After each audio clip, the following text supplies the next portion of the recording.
here. Hi, everybody that's joining us. Wave to us.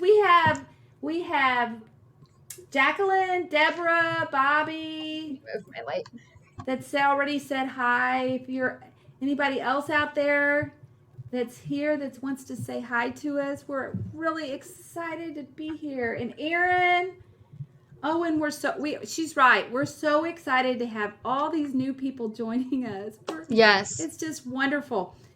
We are going to make this a spectacular program tonight. I'm really excited.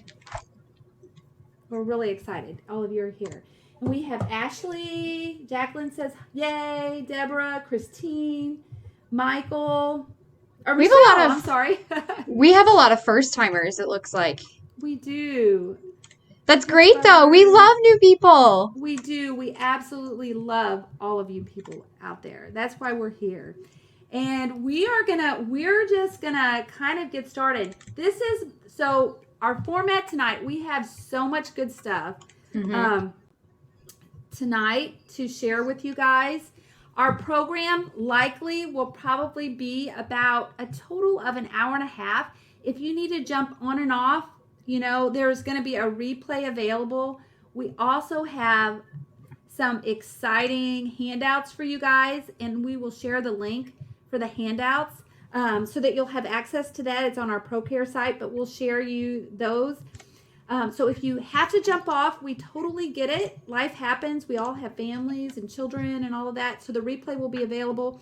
We also have a discount code that we're going to share with you guys at the end. Our sponsor is ProCare Health, and they're the ones that are allowing us to be on this platform and be a part of something so big. So most of you that are joining us are probably pre-surgery or after surgery. You are welcome to share in the comment section. Please do. Yeah, Erin's already posted. She's out there helping us. Our handouts, which we're going to be going over. You don't have to print those right now, but we just want to make sure you have access. Oh, hi from Maryland. Yeah, if anybody wants to share where they're from, all over the world here. Mostly U.S. right now where we're at with this platform, but where you are here in the United States. And we are going to get started because we got a lot of stuff. So our little agenda, we'll talk about that, but kind of like the layout of tonight is going to be, a little intro from me and Brittany. If you guys want to introduce yourself on the side here in this chat box and tell us where you're from. A lot of you are already starting to comment. And then there's ask a question at the bottom of your screen. If you have a question, we're going to try to answer all of those. If you have a question, post it there. We also have the chat box. If you want to ask a question, Brittany's going to be monitoring those. We're going to try to do most of the questions at the end of the program. So again, if you ask a question and you have to jump off and you later want to jump back on, a lot of times those questions, those will be towards the end that we'll be answering all those. So I'm excited to do that. And Brittany, is there anything you want to add before we kind of do our introductions of ourselves and stuff like that about the layout? Just that we're really excited for you guys to be here, especially since we had to reschedule this event from last week. Thank you so much for still, giving the time to be here. We really appreciate it, and we're really excited for tonight's event. So it looks like we have quite a few people from Canada, that's awesome. It's outside of the States. I don't know if we've had anybody from Canada before. I think we had a few. So on Facebook. Really? Is a page called Ontario Support Group. Oh, yeah. Like that. And so I noticed the last time that we had a few people. So that's exciting. And Jefferson City, Powder Springs, Georgia, Douglasville, Georgia, North Carolina. Oh, so exciting. Yeah, I'm sorry we had to reschedule this, but honestly, it's just where we're at, and we're glad it worked out, though. It worked out. So I'm going to let Brittany introduce herself first, because after she introduces herself, I'm going to go straight in and we're going to go right into the guts of all this good information and good stuff. And then, I want to share that at the end of this, we're going to allow you guys to ask questions, not just under that ask a question, but in the chat box. And if we have time, if we can condense this enough, we can even try to invite somebody on screen or a couple people on screen to ask their Yeah. questions. So, anyways, go ahead, Brittany. So my name is Brittany Wilkinson. I've been with ProCare for close to about 6 months now. I started off doing their marketing stuff for pretty much all the social media stuff that they have, and I loved that part. But now I'm kind of switching over and helping Brenda with the live events that we have, as well as the support groups that we have. Actually, another thing that I wanted to say too is if you're not already following us on our Crowdcast, at least the ProCare Health page, you should do that. And the reason why is because we post not only these support groups monthly, but we do weekly live events too that cover all kinds of different topics. And actually, if you guys have any topics that you'd like us to educate you more on or just talk about, see what we have to say, please comment below. We're still looking for we're looking for new ones. Right, Brenda? Absolutely. I just stumbled over that. But no, it's great. We're looking for new topics. The replays. Tell them about the replays. Yes, and I was going to say, and also if you follow us, you'll have access to the replays too, so you can see all the past ones that we've done. There have been some pretty good ones on there. I know that the rekindling hobbies that we did was fun. And is it next week we're doing the meal prep? Yeah, next week. I'm really excited for the meal prep. If you guys have a New Year's resolution and it's to just eat healthier or just have, better be mindful when you're eating, I would encourage you to stay tuned for next week's too, because that one should be really, really helpful. We have 2 different ways we're going to do it. I don't want to tell you too much right now and ruin it, but anyways, yeah, follow us on Crowdcast. That's my spiel. And we'll show you how to do that here in a moment. Mm-hmm. Or Brittany, whenever I get done, maybe somewhere we'll post the link. We'll post the link to our channel. How does that sound? Yeah, that sounds good. We also have Erin, which she's already been sharing. She shared our handouts page up here. It says Erin at ProCare Health. She is one of our lovely partners in crime, we'll say, and you'll see her commenting and helping us here on the side too. So she's a huge part of this process and program. So shout out to Erin. You'll see her in the sidebar here commenting too. So those of you who don't know me, I'm going to kind of introduce myself. My name is Brenda. So happy to meet each and every one of you. My past history, I worked ER, emergency medicine for 20 years, did quality management, started working in bariatric health about 7 or 8 years ago, started working, I was a nurse coordinator for a bariatric surgery program. So many of you who have been part of a bariatric program, you've probably had a nurse that you've worked with and you kind of know what they do. That's what I did. Basically help people before and after surgery, help do a lot of the education and stuff. So come with a little bit of that knowledge, and then also worked with ProCare Health for the last 2 years. I just started full-time with them recently, but worked with them the last 2 years at educational events and vendor events and that type of thing. I also have a super passion for holistic health. I'm certified in something called Healing Touch, and certified in that. Certified as a coach and trainer. Mm-hmm. So kind of bringing that in and some personal development stuff. So just kind of a crazy, weird background. And I've also had bariatric surgery. So bringing a little bit of that in. I had bariatric surgery, a sleeve gastrectomy back in 2013. And so just a little bit of all that stuff combined. Brenda's the full package. She knows, she is a wealth of knowledge. So if you ever have any questions, and she's the nicest woman that I probably know, so she will help you 100%. Thank you so much, Brittany. I was sharing with her. I'm a little emotional tonight. I am sharing with all of you, my fellow friends. My dad's been in the hospital for the last 2 weeks, and it's been an emotional roller coaster. I did not sleep at all last night because of his staying with him. So I'm kind of like a little bit woohoo, but I'm I'm all here with you guys. She's fine. I'm fine. I'm fine. I just want to let you know that I'm human, just like the rest of you guys. And go through a lot of things. So let's get started. I'm looking at our time. I'm going to try to be Brittany's going to help me stay on track.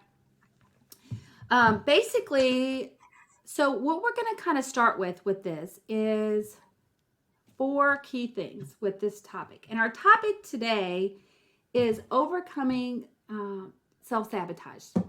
Okay? And kind of what that means. So the very first thing we're going to do is define what does that really mean? And then we're going to talk about crucial ways to identify, like patterns that are within yourself that bring patterns into awareness.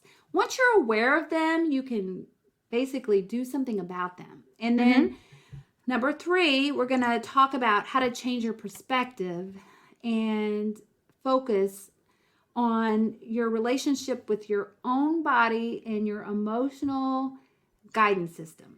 Okay. And I know one of the questions that somebody asked was, how do you do that? And I know Christine, if you're here still with us, she said that she'd like to hear more about a topic, mood and food. And that's definitely, we could do a whole thing on that. That's a great idea. We could definitely put that as one of our lives, but we are going to talk about that tonight too, because that is part of what all this is about. Oh, Jacqueline said, I'll pray for your dad. Thank you. And that's so sweet. It looks like Janine is here with us. She's part of our team as well. Janine Sherman. She is under I am a bariatric patient, and she has the hashtag I am a bariatric patient. She had a duodenal switch procedure in 2017. So we welcome her as well. She's part of our team. So we have Hi, Janine. 4 of us. Thank you. And Christine said, awesome. Can't wait. Okay.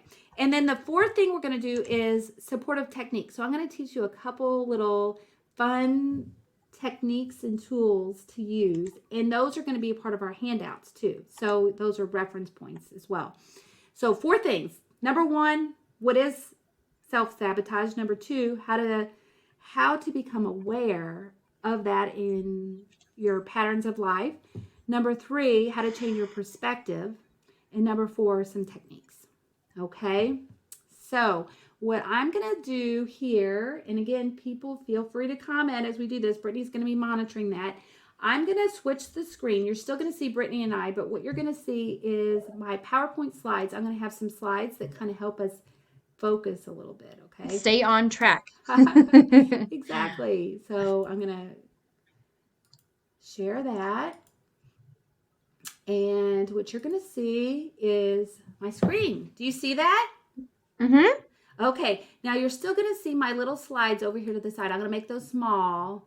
If I don't do that, I lose you guys for whatever crazy reason. So I have to have that on the side just for a little bit. This is me, but you saw me before. So we're going to go on here in the next slide. And we already talked about these 4 major things that we're going to be talking about. So on to the next. So the very first thing we're going to talk about is defining self-sabotage, okay? And kind of a little definition. According to Psychology Today, it's said to be when it creates problems in our daily life and interferes with our long-standing goals.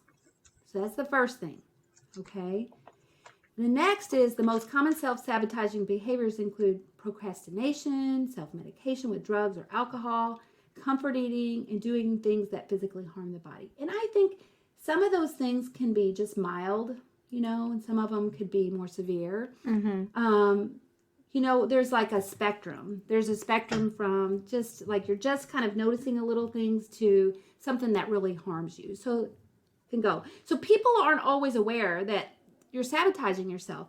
And connecting with a behavior to self-defeating consequences is no guarantee that a person will engage for it. So even if you're aware, but it is actually possible, I believe, to overcome any form of self-sabotage. I think becoming aware of it and then learning how to overcome it is empowerment. And that's what we're, like you can see at the top of the slide, empowerment. To me, everything is about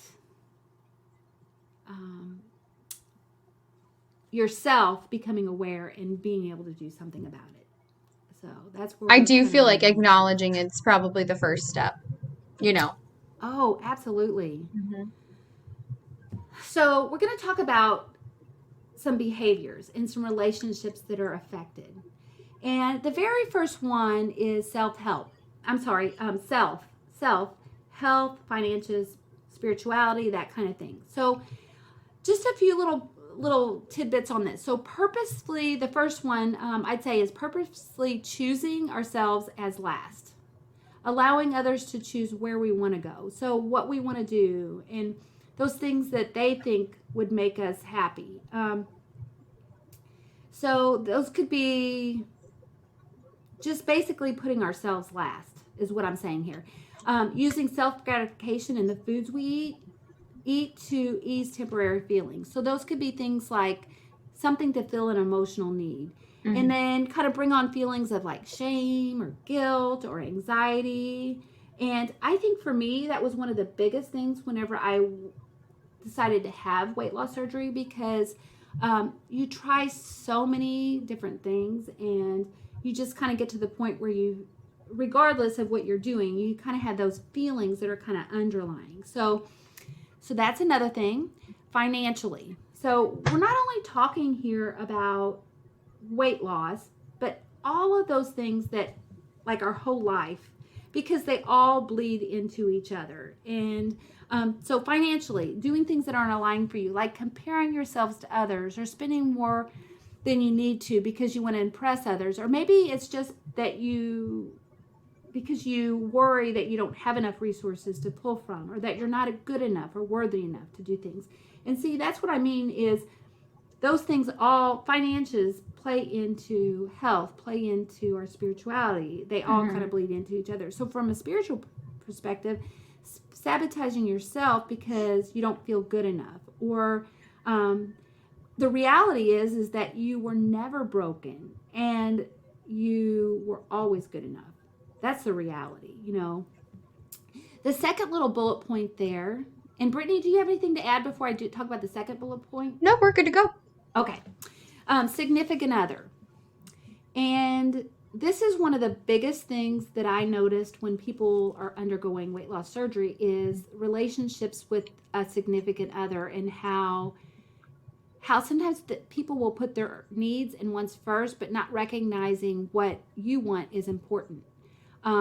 What I mean by that is allowing like your significant other to choose the restaurant when you know those aren't choices that are healthy for you, or there's not anything really that you can eat, or cooking for them, meaning your husband, significant other, spouse, or your children, and ignoring your own health. And I mean, that's so incredibly easy to do. And then maybe even one thing that for another person is maybe dressing a certain way, maybe wearing clothes that are either too loose or too tight, or acting a certain way, being conservative versus really bubbly or social, just because you think that will help them approve of you in a more positive way, when in actuality, maybe it doesn't feel right to you. The next bullet point is family and friends. So here we're talking about going to social events and finding that peer pressure is sucking you into activities that don't feel quite aligned for you. Maybe it's smoking, drinking excessively, or eating the wrong kinds of foods. It's so easy to get kind of sucked into those just because it's feels comfortable. Everyone else is doing it, so is that what you're saying? Yes. So yes. yeah, it's hard to say no. Exactly. And then not expressing your true feelings because you want to be accepted. So the only acceptance is that you ever need is to be acceptable for yourself. And really it comes down to being unconditionally in love with yourself. Basically approving of yourself regardless of what you look like, what you feel like.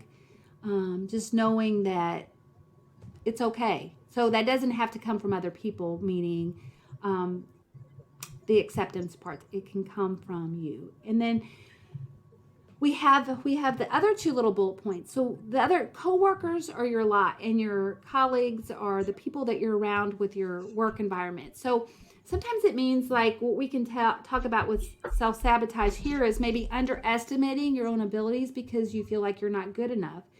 And so you continue to play a role, making others believe you're not capable, or maybe not promoting yourself. And what I mean by this is I'm not talking about bragging, but I'm saying maybe being aware of your own talents and allowing those to shine. So not being afraid to mention or talk about the positive things that you've accomplished.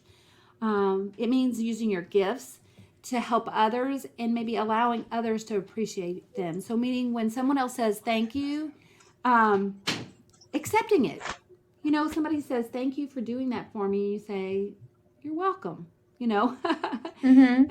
instead of saying something that's counteractive to that. Like, I don't know. Would you happen to know an example, Brittany, what I'm talking about? The first thing I thought it was no problem, but Yeah. that even that I guess isn't that bad. More like, anytime, or because maybe sometimes you don't have the time to do what you're asking all the time. Mm-hmm. I think, but taking ownership, I think, is what you're trying to say too, and recognizing that you did do something that's worth being thankful for.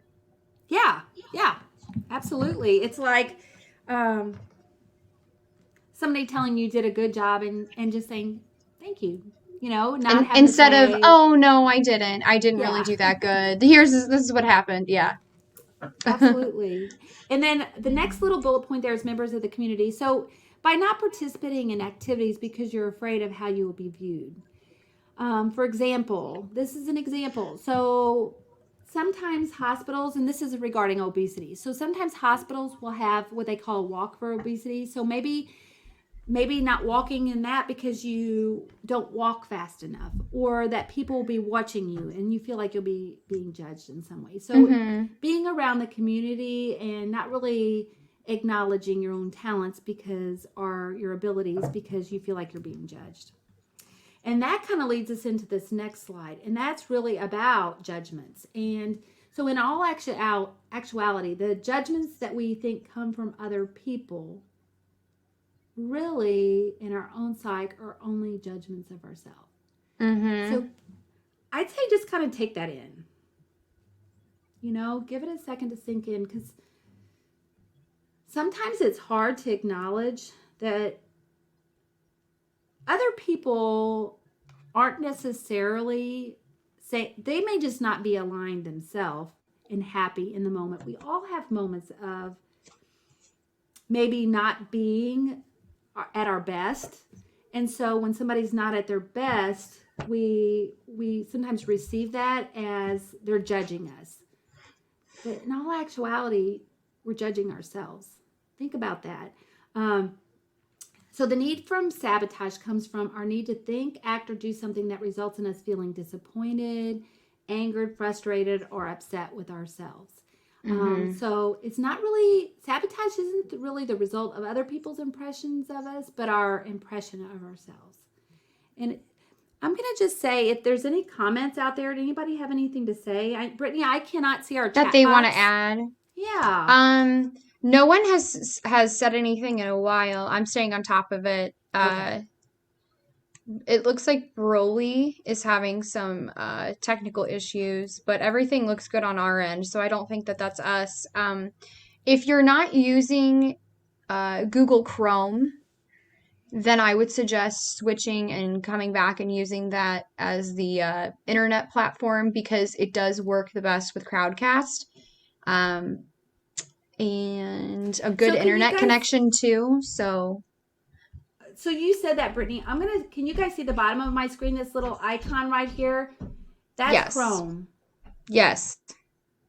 That's what she means. So I'm going to keep going on, but please interrupt me. Keep going. If you see somebody has a question or something. Sure.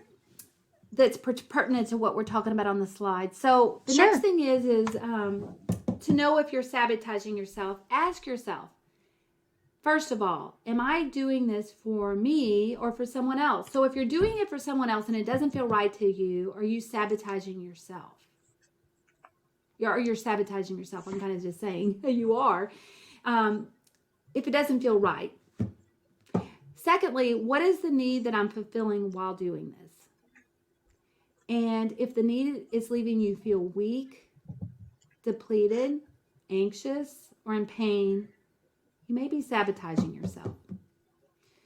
Thirdly, is there other possibilities or choices that seem more aligned?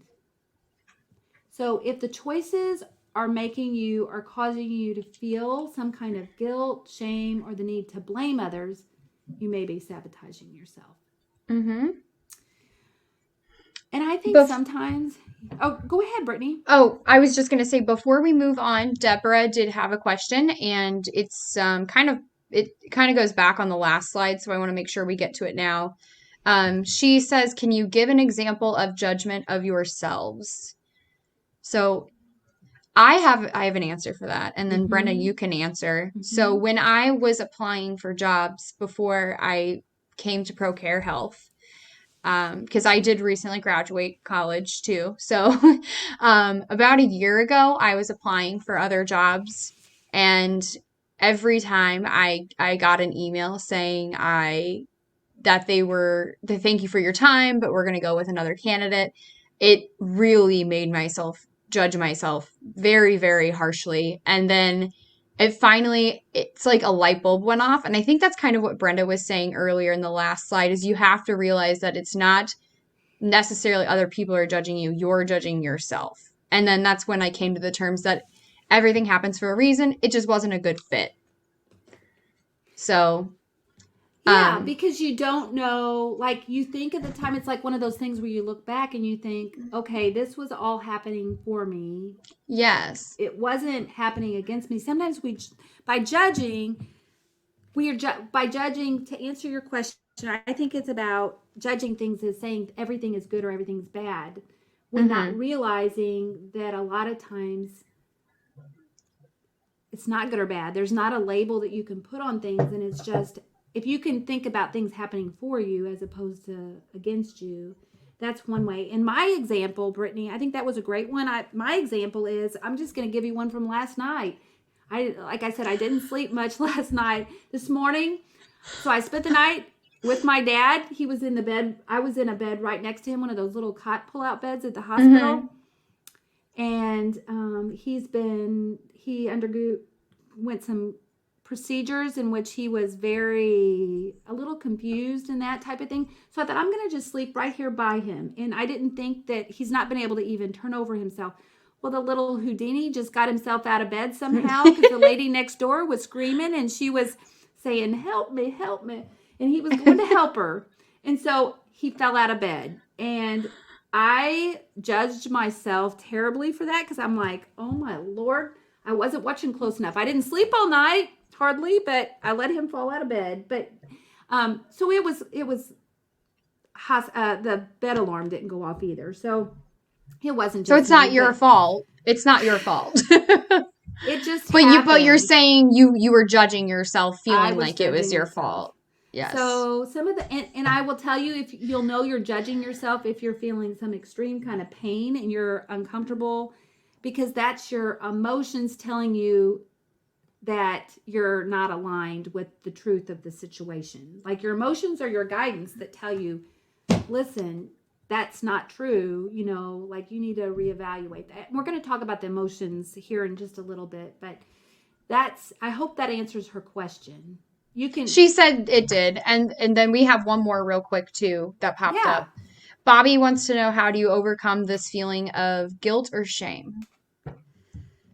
I think it's a process. Once you become aware of it, then to me, it's about lightening that feeling to something less, to something less, to something less, until you have a neutral feeling about it.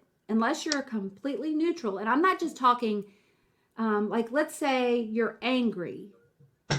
On the guidance scale that we're going to talk about, up above that is maybe revenge. You don't think about revenge being helpful, but sometimes it makes you feel a little better, like when you're Mm-hmm. really, so it's about feeling a little better, a little better, a little better until you're neutral about it. And we're going to talk about some techniques to kind of do that in a little bit.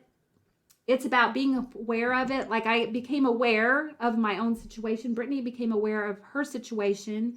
And it kind of leads you to think of something that helps you feel a little better about it to kind of bring yourself up until you're more neutral and it doesn't trigger you in the same way. And Janine actually had a really good response to that as well as self-talk. So practice positive talking to yourself. That's really important. And I think that's something that goes by the wayside pretty often. Be nice to yourself, be kind. It does take some practice, Yes.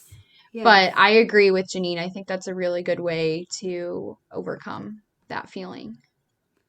And probably one of the easiest ways to just Mm-hmm. start there. Just Yeah. start by saying something kind to yourself. Wake up each day and find something about yourself. Like give yourself a compliment. Absolutely. Absolutely. So, I think I got this slide. We're going to kind of go into the next one. So, Mm-hmm. crucial ways to identify patterns. So, we just talked about it. You stop right there. When you identify whatever's going on and you understand that you're being triggered, the stronger the trigger, the more the gift. I'm just saying, or the more the growth.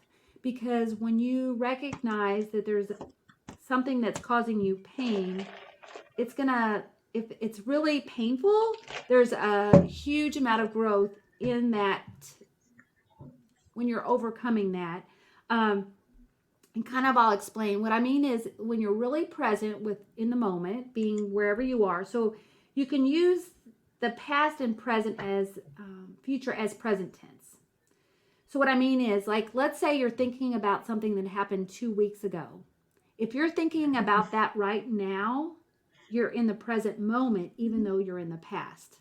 I Mm-hmm. hope that makes sense. Or like, let's say you're thinking about, you're worrying or anxious about something that's going to happen in the future. If you're anxious and frustrated or whatever about that, even though you're thinking about the future, you're still in the present tense and you can affect your present by how you feel right now. Even though it's past or future, it's actually also right now. I hope that makes sense. Mm-hmm. So maybe an example. So in the past, it's possible what you could do is you could journal. Um, Journaling maybe the last, say we're talking about food here. You could journal what you ate the last 24 hours. You could rate how you feel about it, like on a scale of 1 to 10. 10 being the worst that you feel, and 0 being no kind of response, no kind of like that neutral place, 0 being no response, 10 being the worst. And then maybe why did you feel that way? So that might be one little thing. Or maybe if it's the future, maybe you write down what you anticipate eating in the next 24 hours and how you anticipate feeling about it, and Mm-hmm. finding ways to feel more neutral. So that's kind of what I mean by that. I hope that makes sense. So that's why I think food tracking is kind of helpful, because it kind of helps you be mindful. You're thinking about it right now, but you're also listening to that inner voice and listening to that guidance, that emotional guidance that kind of comes along. Um, any questions about that part right now before I kind of move on to the next slide? Is there anything, Brittany, that anybody has? We don't have any questions right at the moment. Okay. So again, stop right there. Aim for feeling better or at more peace that rather than perfection. And then understand that your life is a reflection of the inner you. So um, let's get an example here going, okay? Now, our sponsor today is ProCare. So ProCare Health is a vitamin company. So we're going to give a example related to vitamins, for example. So let's say you're making a simple choice of what vitamin you want to take, okay? So let's say you choose a vitamin, maybe and we're talking about like little sabotaging moments, okay? So let's say you pick a vitamin maybe that's really expensive because you think that it's really good quality or whatever, but maybe it's a little bit more than you can afford. And maybe it maybe doesn't taste as good as maybe what you would have liked for it to, or maybe it's like something that's going to be hard to fit in your regimen, so you have to take it 4 or 5 times a day or whatever. So it's obvious that you made a conscious choice and that your initial reasoning was for you to choose the one that you did because it was meant to be good for you and help keep you from getting like a vitamin deficiency or something like that. But is it something that you can continue to take because you feel like you can't really afford it, or you don't like it, or maybe it's too hard for you to remember, something like that? Mm-hmm. So maybe it's that you weren't necessarily initially consciously trying to sabotage yourself, but you feel that not taking the vitamin will if you feel that taking a vitamin will help your body, and then you continue to not take the vitamin because you are realizing that you have more choices, then you may be sabotaging yourself. Mm-hmm. So I hope that makes sense. Yeah, it sounds like you had good intentions. You wanted to take the vitamins, but it wasn't probably realistic.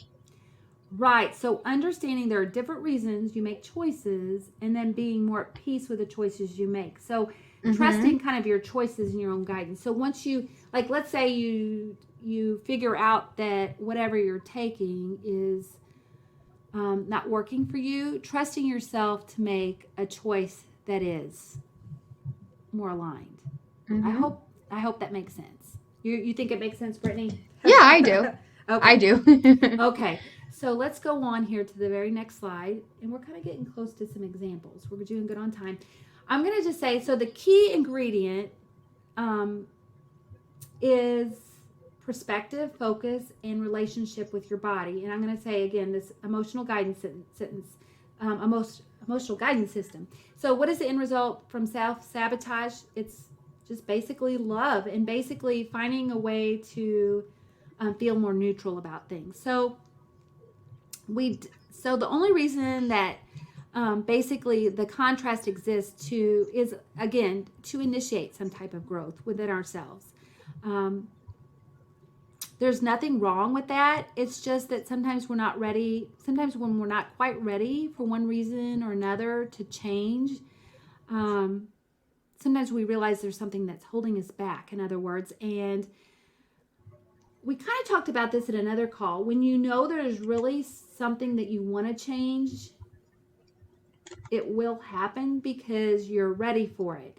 Sometimes we think we're ready, like maybe we want to be a certain weight, or we want to be a certain size, or we want to have a certain relationship or whatever. But when it comes down to it, if we really wanted it, say we were given $1 million to do it, would the desire for it be different than what our desire is now? Like if would we be able to do the things that we could if there was some kind of outcome that was, say, we were going to be given this huge gift if we did it, would our motivation level be different? So we're going to kind of talk about this emotional guidance system a little bit. So what I'm going to do is actually switch my screen over to a handout. So I'm going to go up to that. So give me just a second to get there. And can you see my screen that says ProCare Health, the website?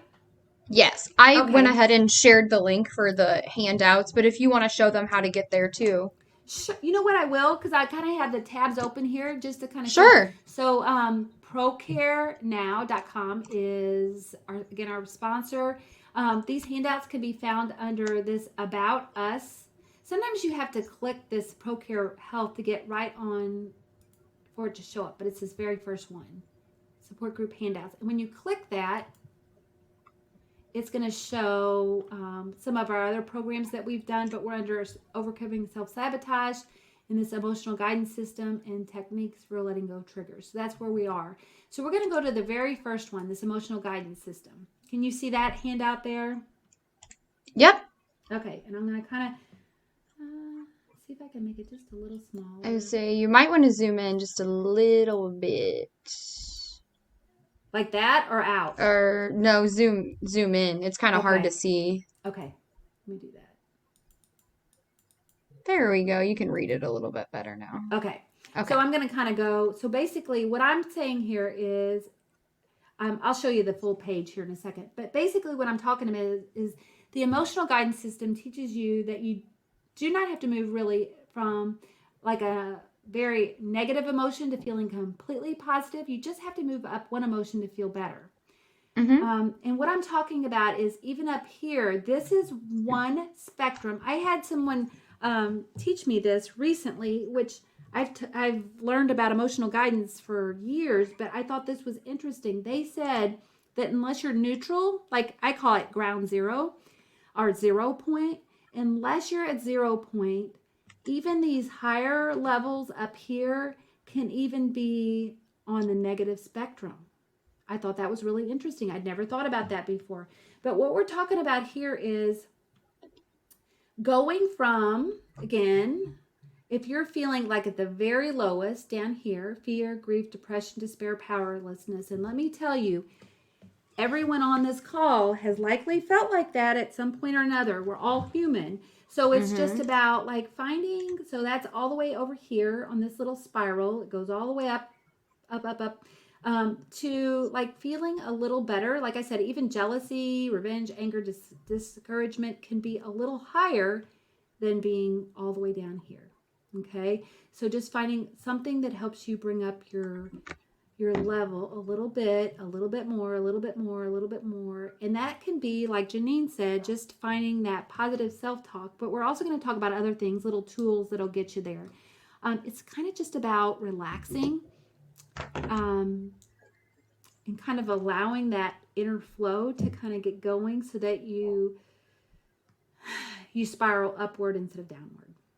So that's emotional guidance. And I'm going to look at our time. We're at 5:42. We're doing good on time. Yep. So we are going to go back. You're going to see me go back to my slides for just a moment.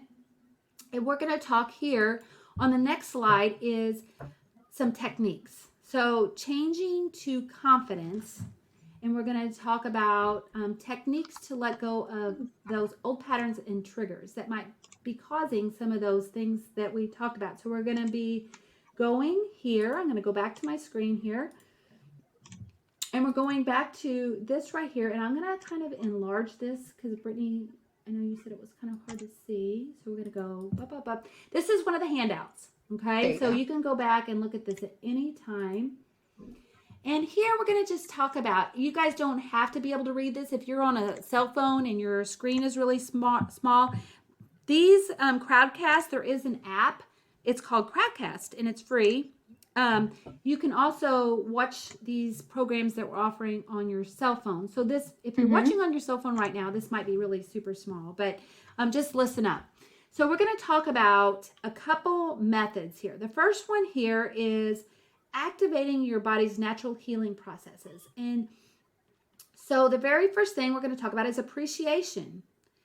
And basically, appreciation and love are identical states of being. So appreciation is the absence of resistance.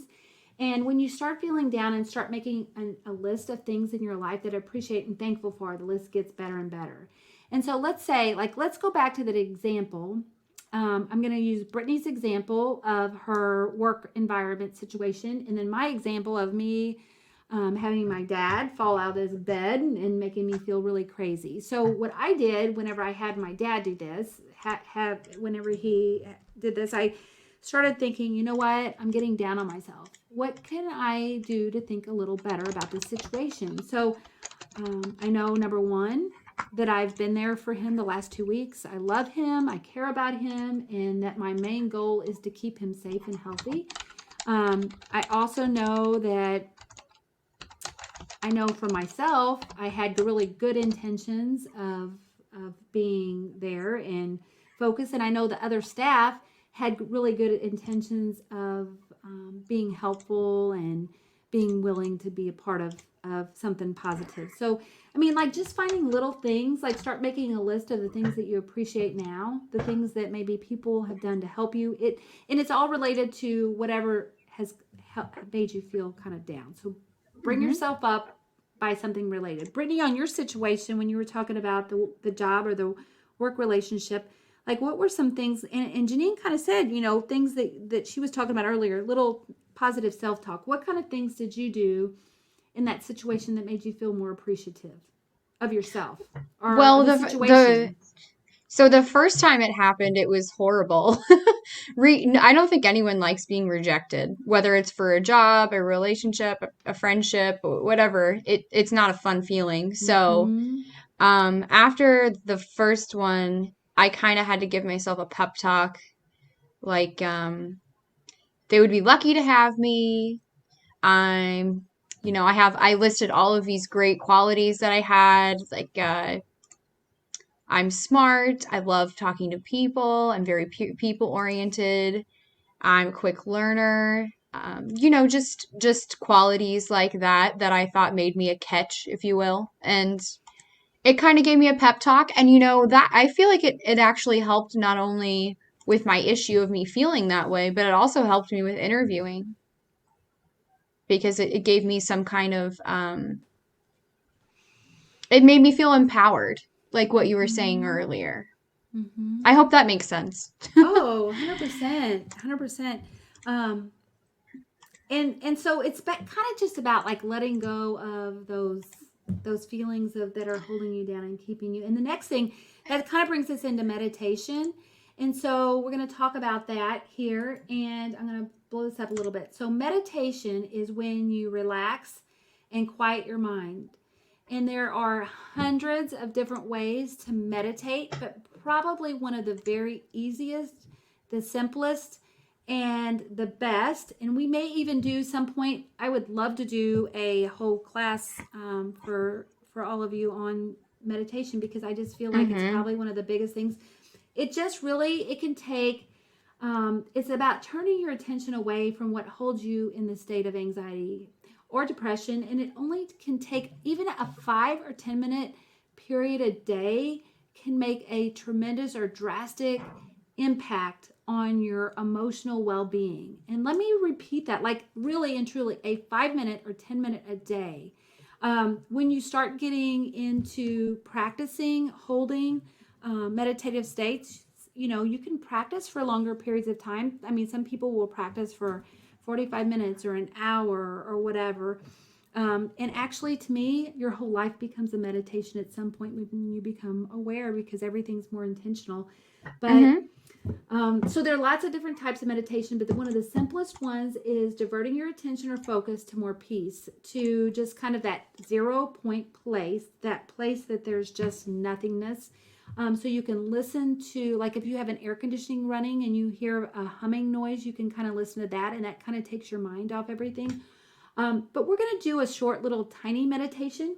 I know we're at 5:48, Brittany, and I know we kind of talked about what we were going to try. So this is probably going to be about a 2 minute meditation, maybe even less than that. Um, but I want each of you to just kind of close your eyes, okay? And I'm going to bring my screen up here that shows this, but I don't want you guys to focus on that. Oops. I want you to focus on my words and what I'm saying. And so we're going to do a little meditation. So kind of close your eyes if you're in a place, if you're driving or if you're not able to do that, you're focused on other things, it's okay. You don't have to close your eyes. But I want you just to try to get in a relaxed state as much as you can. And what I want you to do is just basically take a really deep breath and just kind of let it out.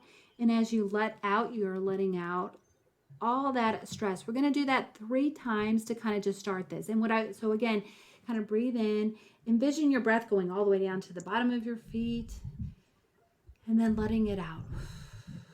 That's 2. And then let's take one more breath. Breathe in, kind of clearing your whole body, and then just breathe out. And keep your eyes closed if you can. If not, just keep your attention. here. And what I want you to do is envision yourself just kind of with this handful of balloons.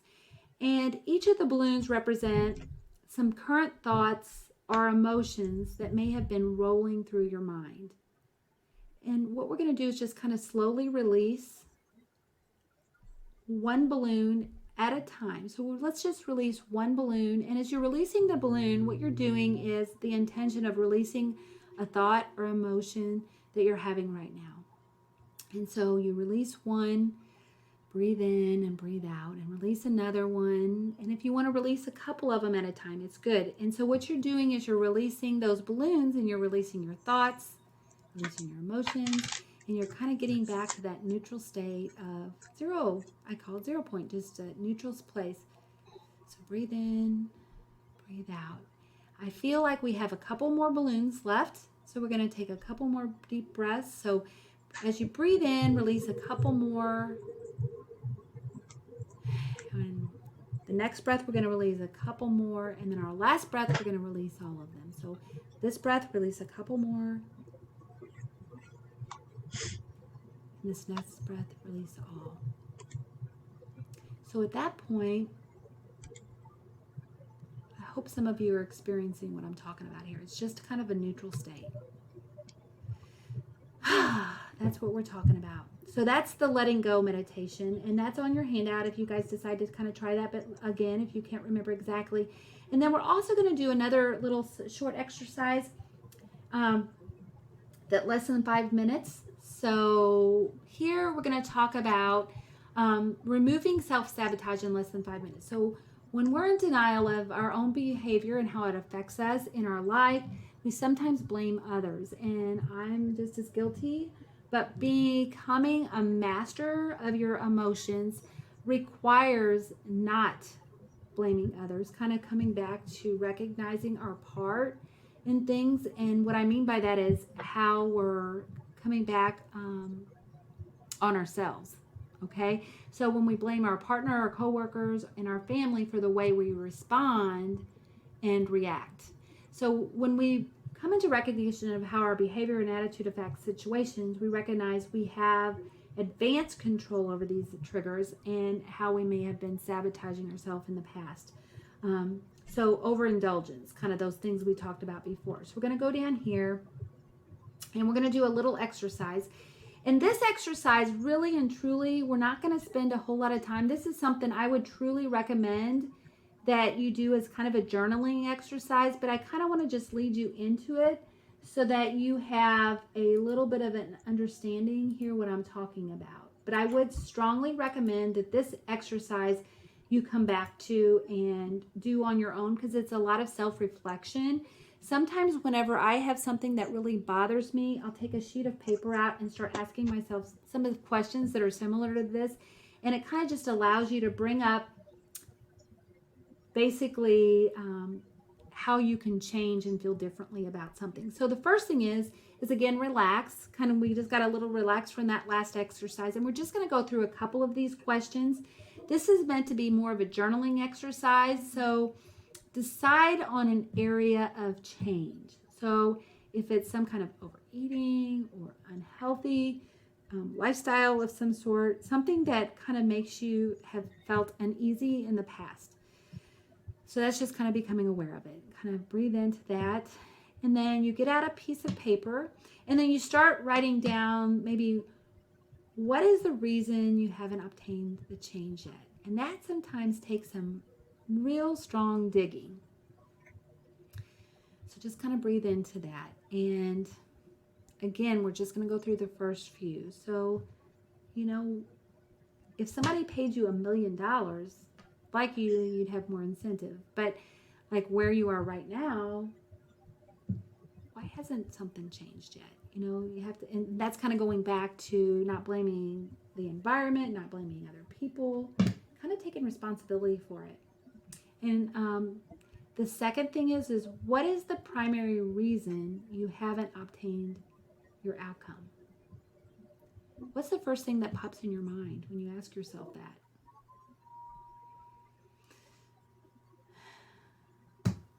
And these questions sometimes can take some time. So that's, again, some reflection. And we're going to just talk about the third one here. Is there someone else or something else you're blaming for your circumstance? Sometimes that's hard because we have to be honest. So, I think this piece that we're talking about for this exercise, again, that little link for this handout is posted, and you can kind of go back in and do some journaling. And then some notes to yourself. Tell yourself it is safe to change. Tell yourself that you can be acceptance of yourself regardless of however you've judged yourself in the past, and you can change and you can make a difference. So that little exercise, I have the resource there. If you want to watch, there's a little video that kind of leads you through that process as well, and it's on a YouTube video. And we're not associated with that. I just found it as I was kind of researching. I thought it was interesting. So that's where we are with that. I'm going to stop sharing my screen, bring me and Brittany back to you guys. And we are 4 minutes before 6. So do you want to start some questions or? Yes, I definitely do. Okay. All right, I'll read out the first one. This one is from, it looks like you answered it a little bit already, but maybe you'll want to go into it some more. It's from TP. It says, I gained 20 pounds from COVID lockdown. How do I go about resetting myself? Okay. So we actually did a whole program on overcoming weight plateaus and regain. And on your question, I actually posted the link, and I'm going to copy that and repost it on our chat box so everybody else can see that. So you're welcome to go back and watch that.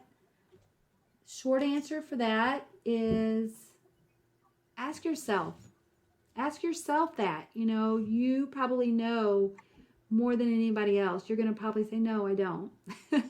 But, how would you say, what is the best way that you would say, what would be the very first step that you could do to try to change? So I'm empowering you to try to make that change. You can also watch the video, which may give you some helpful tips. But, sometimes it's just about taking a little tiny baby step. Maybe the very first thing that came to your mind is changing your eating. If that's the case, what could you eat differently? If that's the case, how could you shop for groceries differently? If that's the case, how would you prepare your foods differently? How would you, just start making a list, brainstorm. Make a list of 100 things that you, 100 things, but make a list of 5 things that you could do, baby steps, maybe making a grocery list. That could be just little things here and there that'll get you started in the right direction. Or even to add on to what you said, journaling your food too, writing down, tracking your stuff.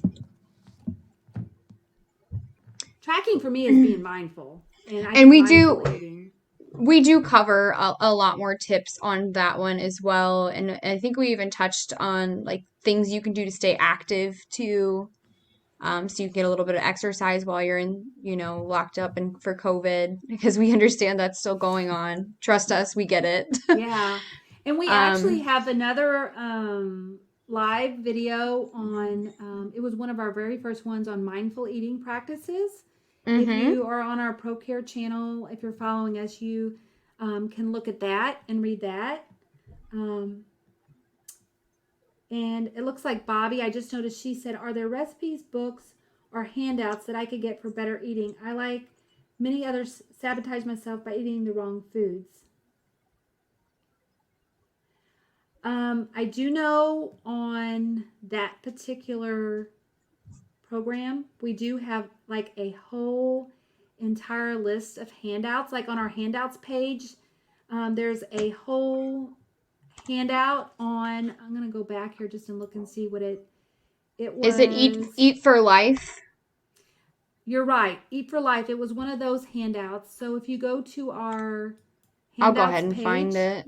Okay. Thanks, Brittany. So and it looks like Karen says a nutritionist counseled me once to recognize that since most of us have a history of weight gains and losses, we can think back on our own practices and what has worked in the past. Absolutely. I think that's great advice. That's a good point. And it says, Think do you about both it. do all the ProCare Live that are listed each month? You are both very good. Oh, that's so sweet. Oh, thank you, Jacqueline. Yes, we're both. It's me and Brittany, Aaron, and then Janine's on some of these too. So we're all here for the you dream guys. team. And we have people that we've asked to come in and be partners with us and be on our calls. So that's been fun. And Louise says it's not moving as much for me. I used to dance 2 to 3 times a week. No dancing for almost a year now. So, maybe it's not right timing for you for whatever reason if you're not doing it. But if you want to change, what could you do? For me, like we talked about on one of the last programs, like if you are not used to doing a lot of physical activity and all at once you introduce too much, you're not going to want to do it because it's just too much. Introduce a little bit to get you back into going for that. And Brittany, you want to read the second question? Yeah. Oh, you're still doing that. I can read it. No, you're fine. I'm just trying to find the right one.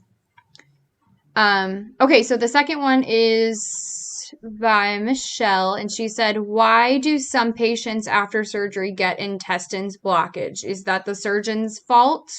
Technical faulty? Where they have to go back on the operating room to fix the problem? If so, is this something that's common? Okay. There's a few parts to this question, so I'll just start with that one. Okay. I don't want to put too much on you.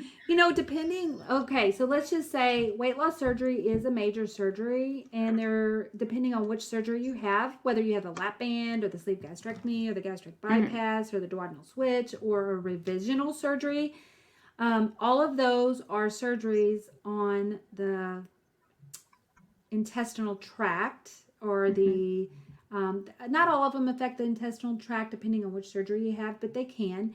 And in that area, if you've had previous surgery before, sometimes there's a little bit more complication risk because of previous surgeries, meaning previous adhesions.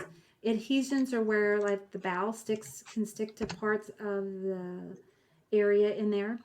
And so, these kind of questions are always questions to address whenever you're preparing for weight loss surgery. Your surgeon, if he's a good surgeon, should be asking you, what kind of previous surgeries you've had, what kind of risk factors are involved.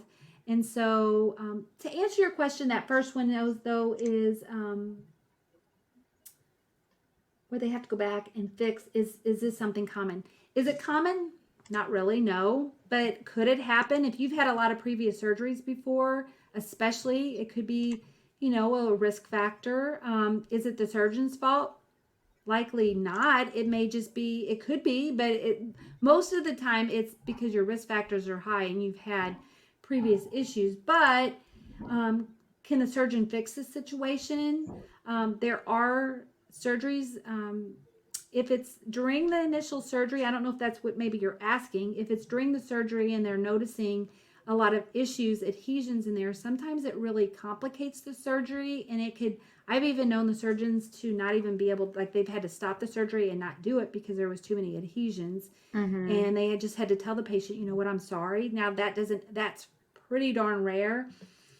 But it does happen. I mean, I've seen it. We probably at the surgery center that I worked at, we probably did over maybe 2,500 surgeries over 7 years because our program was a new program, and so the first few years were a little slower, but happened several times that they got in there and they couldn't do surgery because of adhesions. It did happen. And then is it more risky like going back in after that? It can be, if you already have adhesions there. So I hope that answers the question. That was by Michelle. Michelle, if you're with us right now. Thank you for the question. Thank you. And I need to click these little buttons because I think it actually puts it on the timeline. So I'm going to start remembering. I did not do that on the last one. So before you, I'm going to allow you, Brittany, to Mm-hmm. ask the next question, but let me start answering. So I'm going to allow you to ask the question now. Okay. It looks like Aaron gave some feedback for this one, but I'll let you, in case you have something different, I will go ahead and ask you too. So, how do I forgive myself for all the between meal snacking that I do to feel emotionally better? Kathy asked that question. Okay, let's see. You want to read what Aaron said? Yeah. So Aaron said, "Hi Kathy, you have to acknowledge that it occurred, but then move on." I agree. It is now in the past. Forgive yourself. Journal how you are feeling in this after period and keep it with you. Pull that out and review the next time you're about to snack. Allow yourself to see the future. Reading how you felt after before the snacking event takes place may help you derail the need. And also, diversion is a great technique. Drink some water and give yourself 10 to 15 minutes. Are you still hungry? Is it because you are bored? Go ahead and take a quick walk. Spend a couple minutes cleaning up something, etc. Just distract yourself and see if the want passes. I think all of those that was great. I do too. I think Aaron answered it Aaron's perfectly. great. She's our superstar. She is. The whole distraction thing, but I think the forgiveness, how do I forgive myself too? How do you forgive yourself? I'd say, too, forgiving yourself, asking yourself, how do I forgive myself? How do I feel better? Forgiveness is usually experiencing, in that emotional guidance, I would say system scale, it's shame, guilt. You're experiencing frustration, maybe. So when you recognize how you're feeling, you're recognizing, Janine said, wow, time to write a book. Yeah. You're recognizing the feelings and then finding a better feeling to bring yourself up to a more neutral standpoint. And all those things that Aaron recognized, the journaling, the distraction, the diversion, all of those things gives yourself a little rest period to be able to move on. Brittany, I hear your lovely. I really hope you guys can't hear them. If I need to mute myself, I will. I thought the headphones would help. No, it's fine. That's my alarm system, guys. Okay, the next one's not a question, but it's from Stephanie, and she said this is her first time in a support group, so I wanted to give her a shout out. And I wanted to say thank you for being here.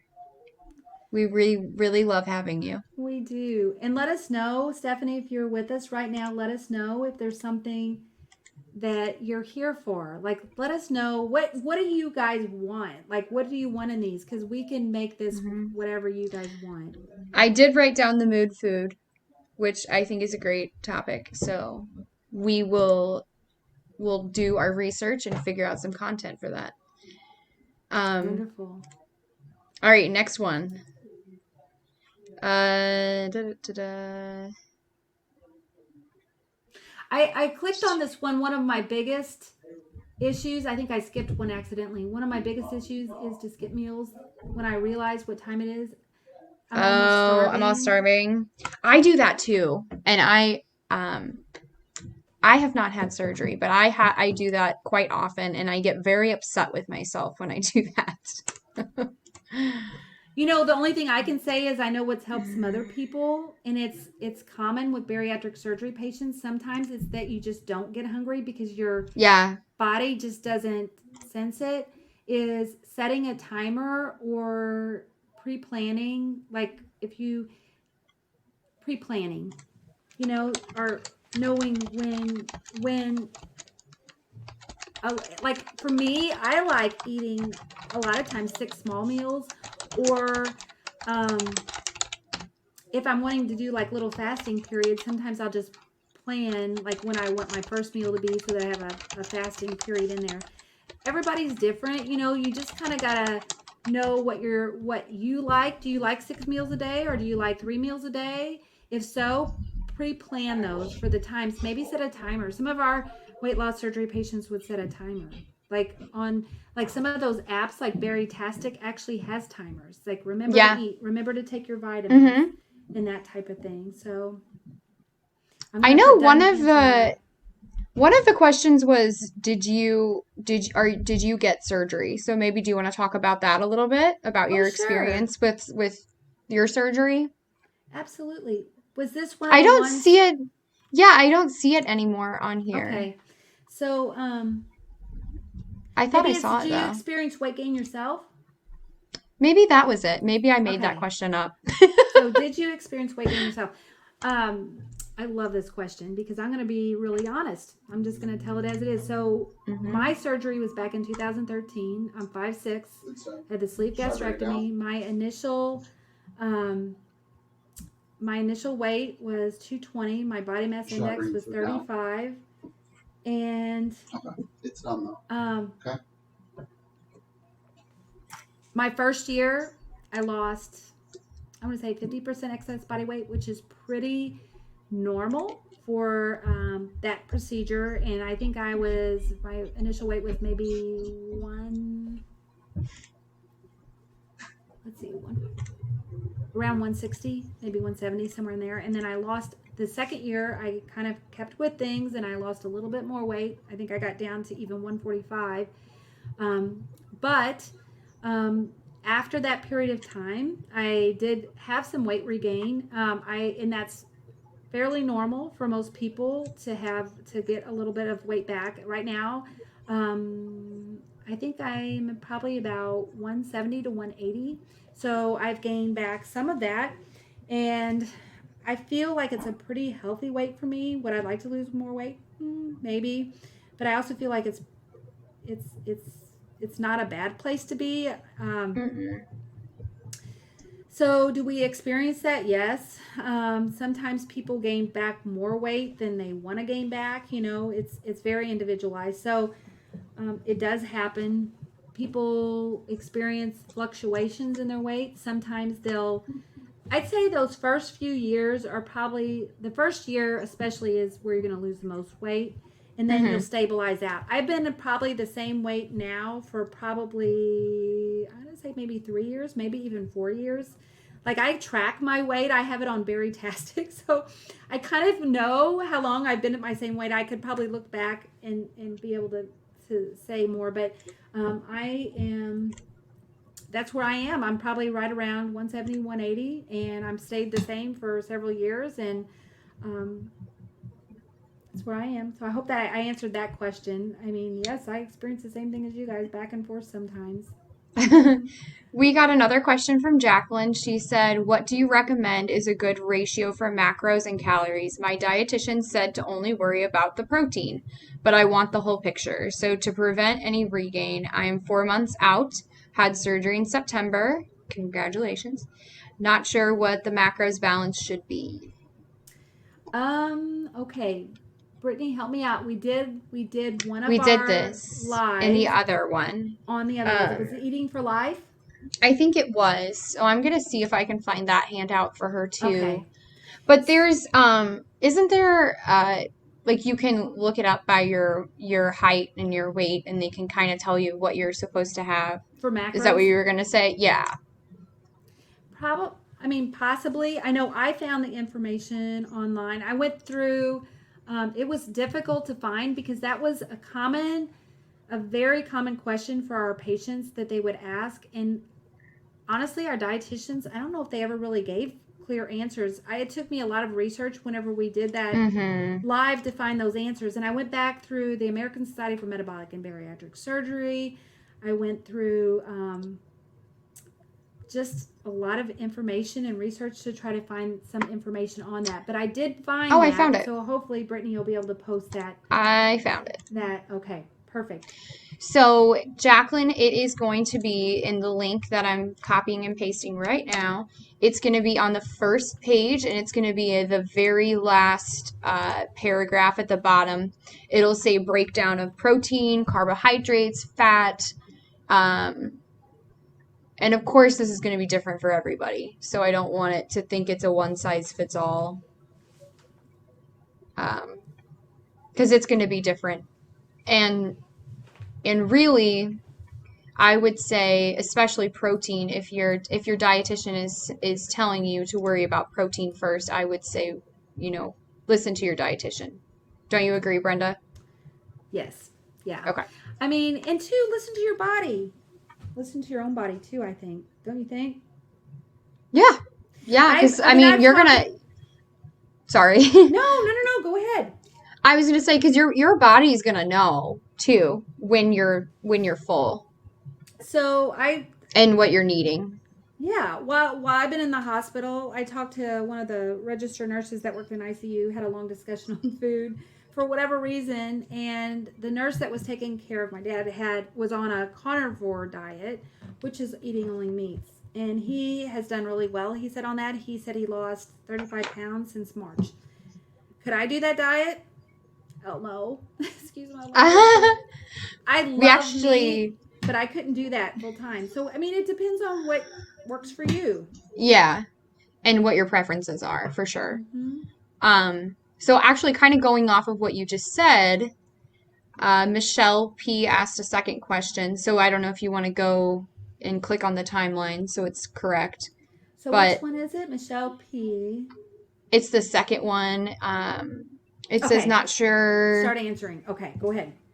Not sure if it is in topic, but do pouch resets work and is there a right or wrong way to do it? When I try to do it, I get bad headaches. Am I doing something wrong? Thank you. I think we talked about this one and I Mm-hmm. don't know if it was the last one. It might have been the one before that, but um, there's some more information on that too, but I'll let you explain a little bit. Yeah, if you find whatever you're looking for there, Brittany. Um, so are they bad or good? I'm not going to put a label on it. I'm not going to tell you they're bad. I'm not going to tell you they're good. I'm just going to say if you think it's something that would work for you, um, try it. Go for it. There's nothing that's going to hurt you with doing that. I just say Hmm. long term. Is it something that's doable long term? Maybe not, because that's sometimes those diets are really restrictive. So it might be something very short term to kind of get you back on track. I know our surgeons never really liked the pouch resets. The doctors that I worked with but there may be surgeons that love them. I don't know. The doctors that I work with and the dietitians didn't really care for them They because didn't it's so like short it. term. Well, it's Yeah. short term, but you know what? Sometimes it's enough of I something think to get you it's back on track. So Yeah, it's that's what I was just gonna say. I think it's a good morale booster. You know, it's a good way to kind of what's the word I'm looking for?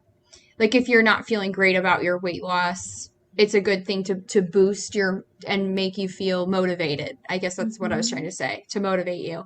But I don't think it's really sustainable. Don't you agree, Brenda? Right, right. For me, it wouldn't be sustainable. For some people, it might be. And you know what I think we're going to do too? I'm going to do done answering that question. And I hope that answered her question. And I'm going to put done answering. But we're going to do something here too. We're going to Sure. try, we got just a little bit of time left because we're going to try to um, maybe do it or finish up by 6:30. Um, but what we're going to do is we're going to invite some people on screen. If you guys, when we have these questions, we can invite you. If you don't want to come on screen, you definitely do not have to. It's a very personal choice. We'll still answer your question. But this next one, we have the opportunity to, I don't know if we have any more. Do we have any more of the questions to answer on the other? No. So it's over on the left side in the chat box. If somebody do we have anybody, Brittany, that has asked a question in the chat box that we need to go back and look at, and then we can see if any of them want to come on screen? I can invite them. If they Uh don't want to, it's okay. no, I actually got all of those already.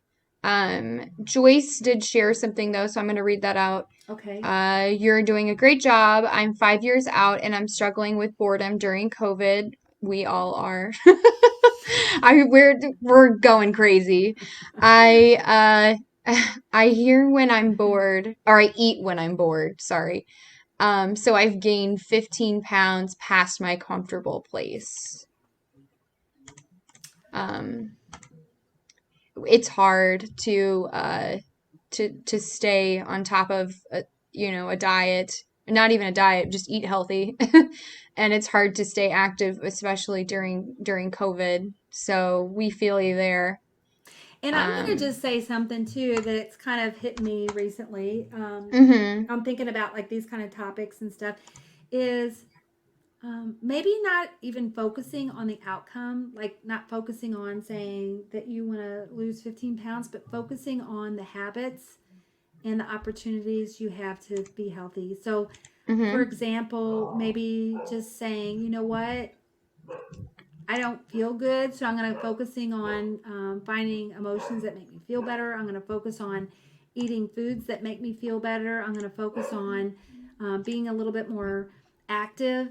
Um, so what I'm saying here is not really focusing on saying I have to lose weight to feel better.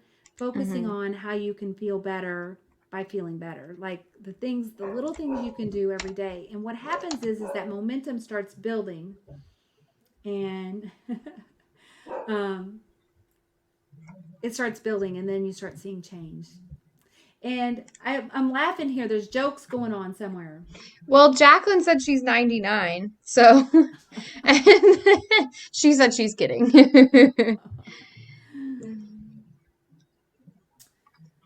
Let's see.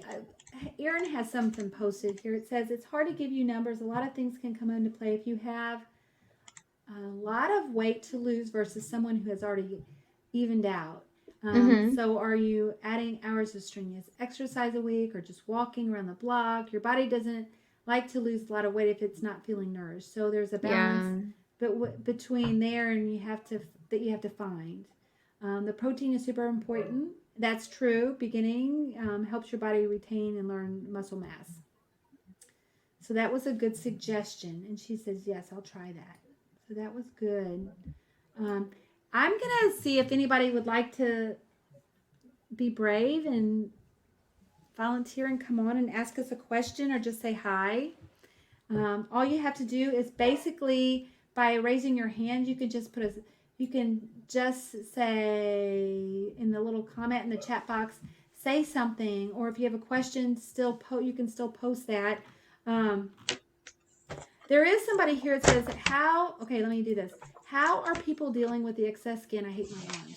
Now, Louise, I don't know if Louise is going to want to come on screen, but oops, I didn't mean to press her.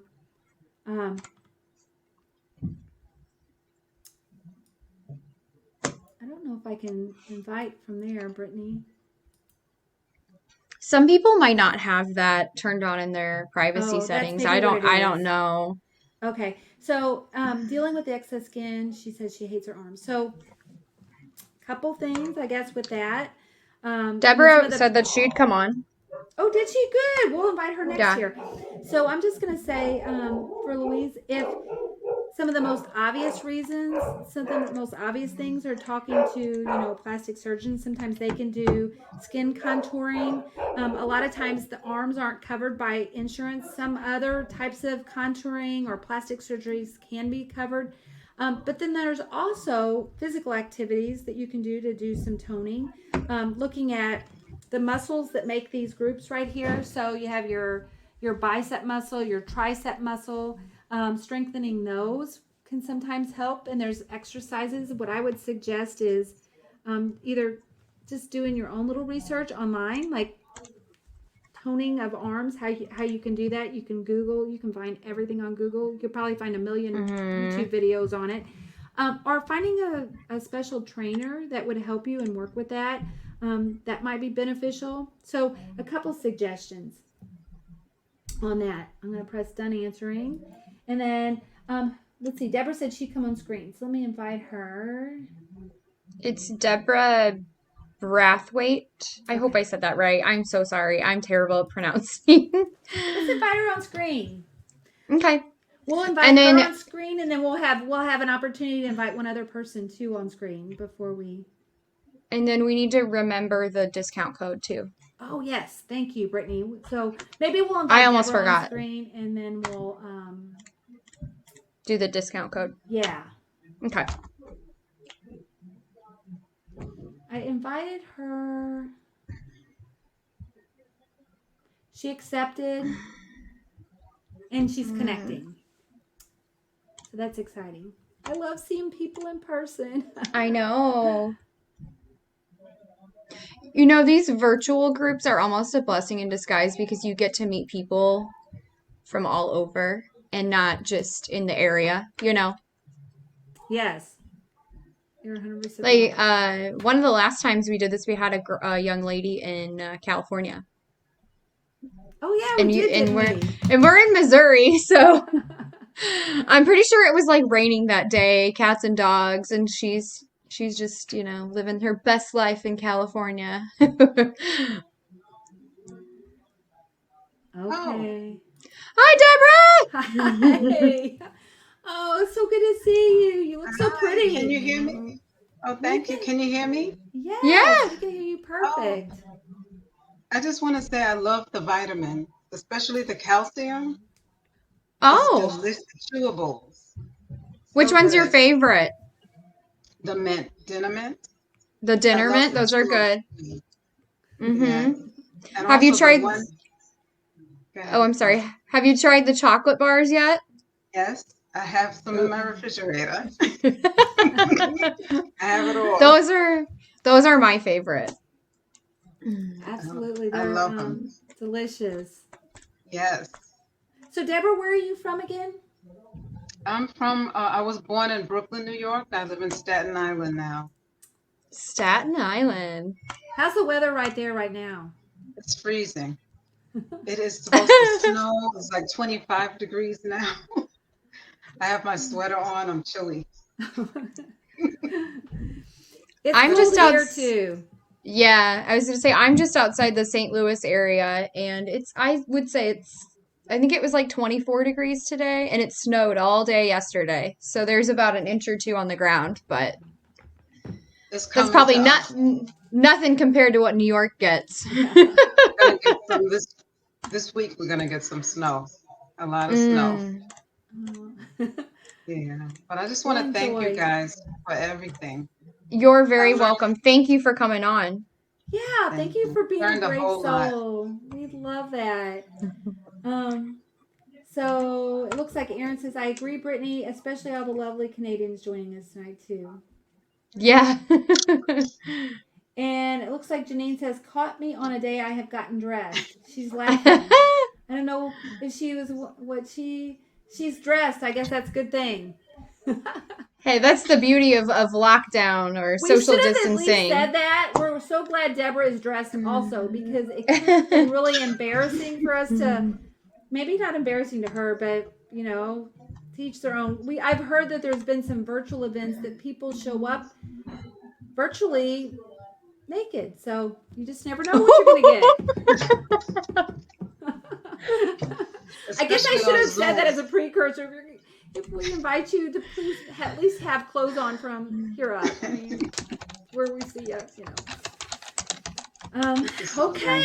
Is there anybody else that we want to invite on screen? Or do we think we probably are getting kind of close to time? We probably should show our little sponsor some love and that type of thing. Deborah, we're gonna give you a hug, a virtual hug, and thank you Thank again for you. being with Thank us. you. And so you're Have gonna a see wonderful. yourself. You're gonna see yourself back in the chat box, I guess. Here. Okay. Thank you so Okay. much for joining us Bye, Thank here on the you. Deborah. screen. It was Thank you so so nice to much. meet you. Okay, I'm gonna share my screen here real quickly, and I'm gonna share a discount code for all of those lovely people that have been here with us for this period of time. We're going to go down a couple slides to here. So the discount code for being here, can you see this, Brittany? Yeah, I Okay. can. Is Jan, standing for January, SG, to take 15% off till February 7th. So JANSG. And Brittany, I'm going to copy that. I'm going to put it in our Oh, I chat put it in the box. chat Oh, box you did already. already. Okay, Yeah. perfect. So that's that. I'm also going to share with you my screen. I'm going to go back here to the, basically to the support group handout page. I'm going to go to the ProCare page. And I just want to say, these are we were talking about, Deborah said that she likes the calcium supplements. These are the 3 flavors that we make right now with ProCare has available. They have the dinner mint, which she said was her favorite. the cinnamon roll, which I know was Brittany's one of her favorites, I think, right? Mm-hmm. And Mm-hmm. then I know one of my favorites is the sea salted caramel. That I absolutely love that. Now, if you've not ever tried ProCare Health and you're on our call, up here on the ProCare website, the procarenow.com, there's a little button that says free sample. Click on that, and all you got to do is fill in a short little form. It's very simple, and we'll send you a free sample out in the mail so you can try it and see if it's something. Sometimes it's hard to know if you like something unless you have tried it before. Yes. So I'm also going to say if you're listening to the replay and you're not live with us, you can still use those same codes. You can still access all the handouts on our page. And follow us. I'm going to show you real quickly how to do that. So I'm going to share my screen. And I'm going to show you here on, I wonder if it'll let me do it since I am, Crowdcast. So right here under Crowdcast, it says our channel. I'm going to copy this. If you go to our channel, which I'm going to copy this website and put it on there, there's a follow button right here. It says followers, and you press the little followers button, and then when an event gets ready to start, you guys will get a little notification. I think it's 10 minutes before and it will allow you to be notified of events. So Brittany and I was talking about the live events that we do every single Wednesday is right now our day that we're doing them at 1 o'clock Central Standard Time. Our next one is this Meal Preps Made Simple, and that will be on February 3rd at 1 p.m. and that's Central Time. So if your time zone is different, you have to adjust. We're also going to be doing Building a Better Budget, hypnotherapy for emotional eating and weight loss, and how to understand the new nutrition labels in 2021. So those are all upcoming topics. Now, if you want to also just kind of listen to some ones we've recently done, you can look under past events, and here you'll find things like Brittany said. This week on Wednesday we did rekindling your old passions and hobbies and development of new ones, creating a positive body image, all different kinds. We had some fun podcasters here. Those Kelly ladies and are Mel. really fun to listen to too, so go give them a listen. That was exciting. Or Kelly Worley, who is a dietitian, she joined us. So there's just lots and lots of subjects. We talked about the mindful one. There's Janine's. Oh, Janine was on our call right now. So Janine's weight loss story, how it defined her mission to tackle stigma around weight loss. So that's a fun one to listen to. So any of these, you can click onto those. Once you click onto it, it'll ask you to register. All you got to do is put your email in, and it'll lead you to it. Somebody asked me if they ever have to pay. I've had people ask me if you have to pay for any of these. It's all free. It's all free. It's all free. If you get an ad, it's a pop-up. Just ignore it. You do not have to pay for any of these. Tori did one on Parmesan buttermilk squash, and here's the one here on the mindful eating practices I was talking about earlier. It was one of our very first ones, and I think that one's a really good one. So I'm going to stop sharing, and we're going to close with just Brittany and I and Erin and Janine all saying a very heartfelt thank you. See if you guys can see me back here. Can you see me? Okay. So thank you for all being here. Is there anybody who has anything to say, or is there anything we need to before? Bobby said that she's praying for your dad, which was very sweet. Thank you. He can use all the prayers. That's for sure. Those never hurt anything. Sorry. Love this. Thank you all very much. You're welcome, Jacqueline. You're welcome. Thank you. So we hope we see you guys next week at our live event. I know it's not a support group, but the live events are still a lot of fun. So we hope to see you guys. Absolutely. And the more the merrier. It always makes it so much more exciting when you have a lot of interaction. So thank you. Thank you, everybody. Bye, guys. Bye.